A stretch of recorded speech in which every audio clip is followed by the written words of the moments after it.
नमस्कार, जय महाराष्ट्र मित्रांनो। महाराष्ट्राचे माजी मुख्यमंत्री आणि शिवसेना प्रमुख बाळासाहेब ठाकरे यांचे चिरंजीव उद्धव ठाकरे यांना इंडिया आघाडीकडून सर्वात मोठी ऑफर आणि उद्धव ठाकरेंना सर्वात मोठी जबाबदारी। मित्रांनो, महाराष्ट्राच्या राजकारणामध्ये उद्धव ठाकरे आणि बाळासाहेब ठाकरे तसेच मातोश्री यांचे स्थान अनन्यसाधारण आहे। याचवेळी आज उद्धव ठाकरे यांच्यामुळेच महाराष्ट्रात इंडिया आघाडीचे जवळजवळ 31 खासदार निवडून आलेत। याचमुळे ते सध्या देशाच्या राजकारणात उद्धव ठाकरे पदार्पण करणार का ही सगळ्यांना चुणूक लागली असतानाच सध्या सर्वात मोठी बातमी पुढे येऊ लागली आहे। उद्धव ठाकरे यांना इंडिया आघाडीचे राष्ट्रीय समन्वयक या पदासाठी सध्या सर्वात मोठी विचारणा केल्याचं ते बोलत आहे। त्यामुळे उद्धव ठाकरे हा हिंदू चेहरा सध्या इंडिया आघाडीत एकमेव स्वरूपात आहे।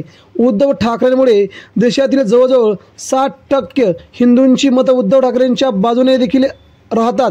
यामुळे सध्या उद्धव ठाकरेंना इंडिया आघाडीत सर्वात मोठं पद देऊन महाराष्ट्रात पुन्हा एकदा मुख्यमंत्रीपदाचा चेहरा ठाकरेंना केलं जाणे शक्यता आहे। त्यामुळे उद्धव ठाकरे हे आगामी काळात महाराष्ट्राचे मुख्यमंत्री झाले तर आपल्याला नवल ऑर्डर देऊ नका।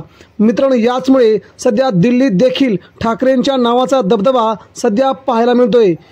9 खासदार असताना उद्धव ठाकरेंची ताकद मात्र दिल्लीत 100 खासदार एवढी झाली आहे असेच म्हणावं लागेल। मित्रांनो, आपल्या प्रतिक्रिया व्यक्त करा। धन्यवाद। जय हिंद।